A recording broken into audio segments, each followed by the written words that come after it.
Voltamos com a nossa conversa com a Priscila de Loureiro Coelho, da Academia Jacariense de Letras. Eu queria que, voltando agora a esse bloco, que a senhora falasse sobre a poesia Meu Lar. Meu Lar. Que a senhora escreveu quando a senhora tinha 8 anos de idade. Verdade. Eu contei isso para você? Não. Foi engraçado. Eu lembro até do lugar assim, que eu estava na chácara e a mãezinha leu. E nem eu, acho que foi, sei lá, nem sei como é que saiu aquilo. Mas até pouco tempo eu tinha, eu não sei se ainda está guardado, mas outro dia eu quis achar para mostrar para minha neta, não achei mais. Mas assim, com a minha letra mesmo, do caderno, sabe? Então foi a primeira coisa que eu escrevi, que eu me lembro que eu escrevi. A senhora lembra alguma coisinha dessa poesia? Ai, não lembro.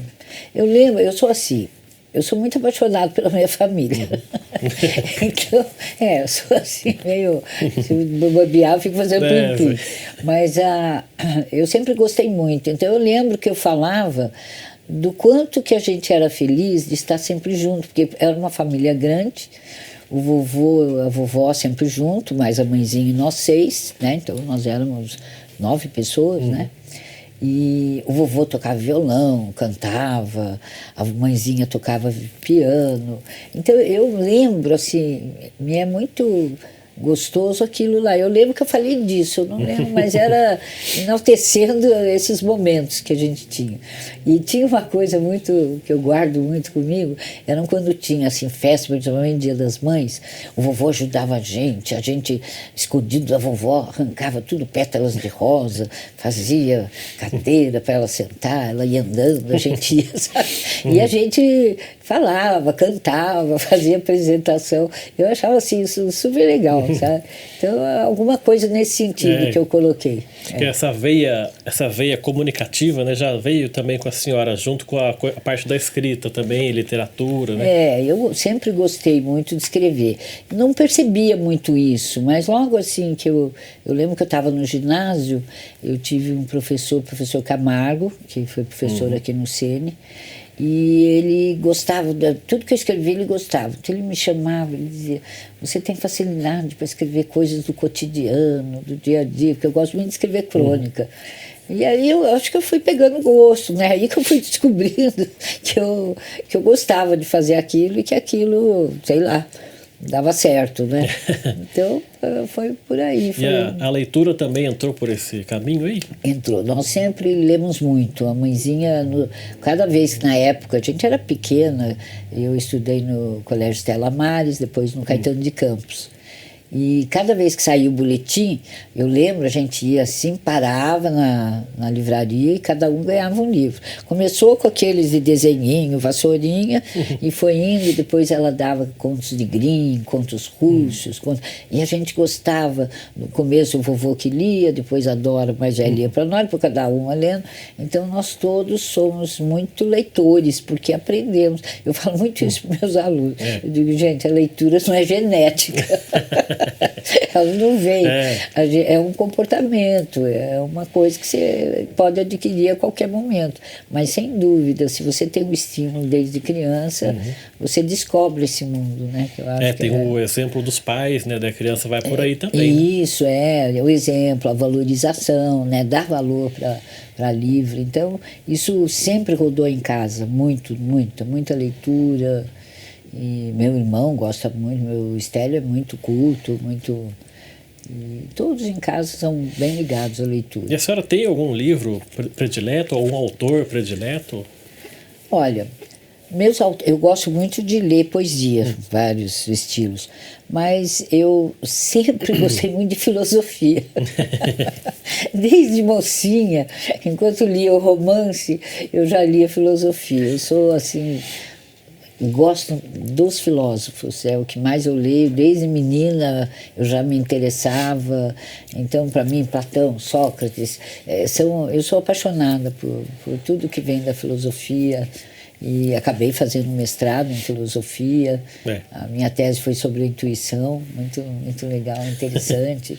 Eu gostei de fazer porque eu tinha muita curiosidade.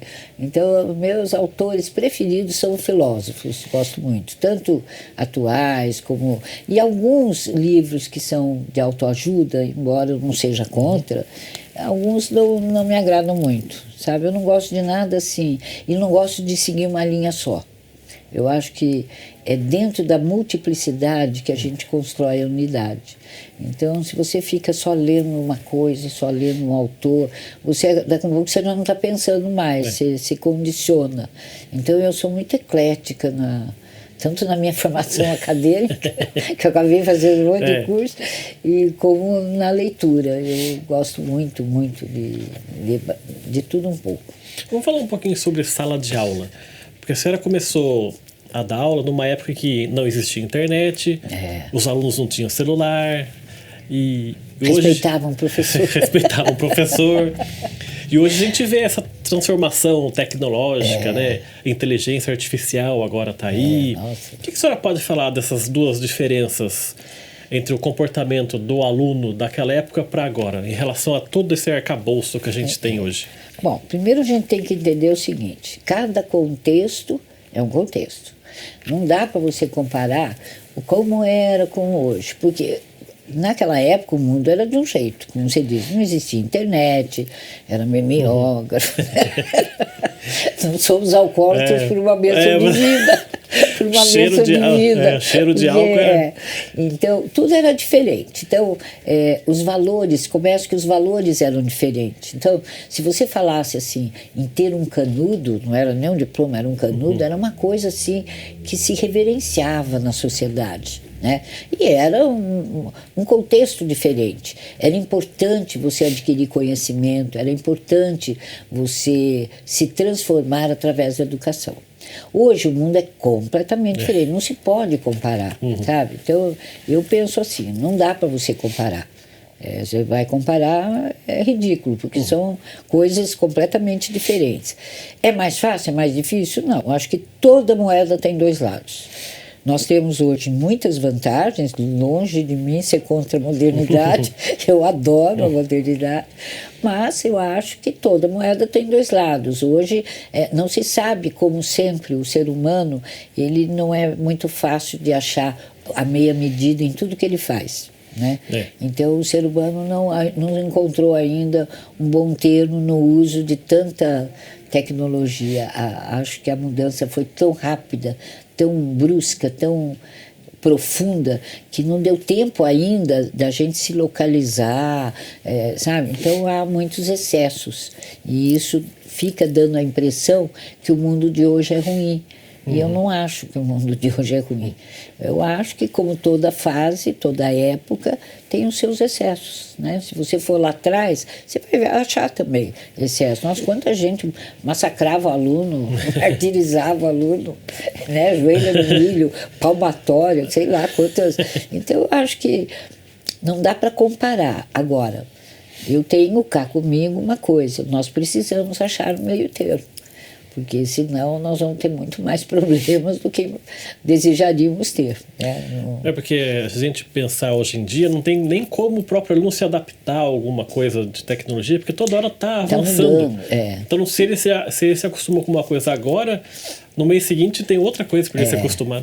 E esse desafio eu acho excelente na vida, eu acho que tem tudo a ver com a vida, esse desafio, que é um pouco preocupante, não sei nem se seria a palavra ideal, é que como tudo mudou muito depressa, os valores mudaram muito. Então, por exemplo, como hoje o aluno tem acesso a conhecimento, eu mesmo sendo professora, atuando como eu estou, eu sou obrigada a dizer, hoje a escola está completamente fora do mundo, sabe? Talvez, só talvez, por isso a gente tenha tantos problemas.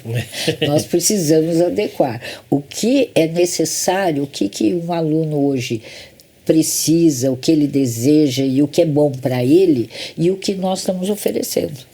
Então ainda estamos muito apegados às carteiras uma atrás da outra, que eu acho que já esse era um modelo que devia ter desaparecido, né? Mesas redondas, no mínimo, provas, por exemplo, coletivas, porque ninguém hoje trabalha sozinho.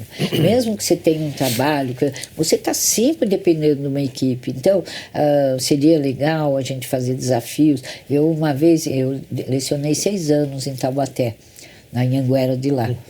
Gostava muito, muito, excelente faculdade. E lá uma vez um coordenador me deu força e deixou fazer isso, porque meu sonho era fazer uma prova coletiva que eu queria mostrar para ele que era muito mais adequada, porque hoje você não precisa ficar decorando, hoje não é o tanto de conteúdo que você passa. Eu acho que hoje o maior desafio do professor não é despejar conteúdo, é ensinar o aluno a pensar, ele elaborar, porque ele tem tantas informações que o que vai fazer diferença é o quanto ele souber tirar daquilo que é importante para ele, né? Saber identificar, saber filtrar, saber elaborar, senão ele vai saber um monte de coisa e não sabe fazer com aquilo. Né? Então, e ele deixou eu fazer, me deu um trabalho que você não acredita, nossa senhora, quase morri enlouquecida, mas foi uma coisa maravilhosa na minha experiência de professora. Nossa, foi... E era uma classe que tinha mais de 100 alunos. Nossa. Foi um desafio, mas foi legal. E hoje a senhora leciona em quais locais, para quais faculdades? Hoje eu trabalho basicamente só na Unip. Estou lá há quase 19 anos. Adoro aluno, colega, a estrutura, gosto muito da Unip. E pós-graduação eu dou em várias, às vezes dou em São Paulo, às vezes dou na Anhanguera, às vezes dou várias faculdades, eu ainda dou alguma aula de pós-graduação.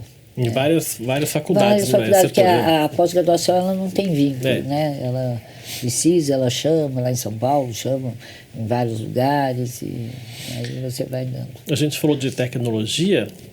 A senhora foi uma pessoa que se adaptou bem às tecnologias, à medida a computador, celular, foi se adaptando? Eu faço o que eu posso, né? Capricho, por exemplo, eu adoro minhas aulas, eu tenho meu data show, eu fui me especializando, boto GIF, gosto. Eu sou uma pessoa assim, que leva a sério o que eu faço, mas não sou muito séria.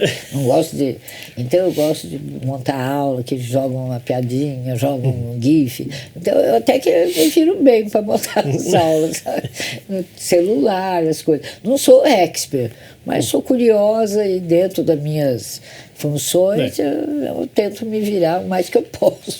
Porque de qualquer forma a pessoa sempre tem que ir atualizando também. Eu dou bastante curso online e foi bom porque quando teve a pandemia, a Unip em 4 dias nos colocou lá, dando aula ao vivo e a cores no computador, né, em tempo real.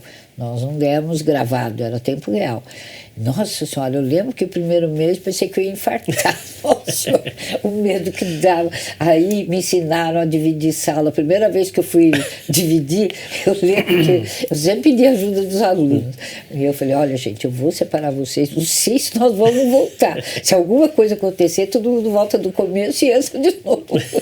Mas deu certo. Eles até, nossa, professora, deu certo. Porque todo mundo teve que se adaptar também, né? Eu também. Ali, né? E você tinha que fazer isso, porque você não podia ficar 3 horas falando na cabeça de um aluno, você mata a pessoa. E aí, então, a gente foi se adaptando. Hoje eu dou híbrido, é muito comum no CIESP, eu dou bastante cursos, né? Porque eu trabalho não só como professor, eu trabalho com consultoria, e desde 2001. Tem a empresa do meu cunhado, nós trabalhamos juntos, ele tem a área de auditoria e eu faço toda a parte de RH, comportamental.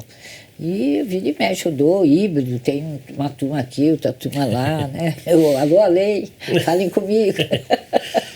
No começo eu estranhava, mas aí eu fui me acostumando. A senhora, quer dizer, a senhora não para quieta, né? Tem que ficar fazendo as coisas. Eu gosto. Eu acho assim que quando você está criando, você se sai bem nas coisas que você quer fazer. Agora, eu tenho que investir em mim. Eu sou meu material de trabalho, como professor e como consultor. Então, a gente tem que estar... Eu estou sempre estudando, fazendo curso. Eu gosto. Tá certo. Vamos fazer então mais um intervalo aqui. O programa Gente em Destaque volta daqui a pouco. Até já.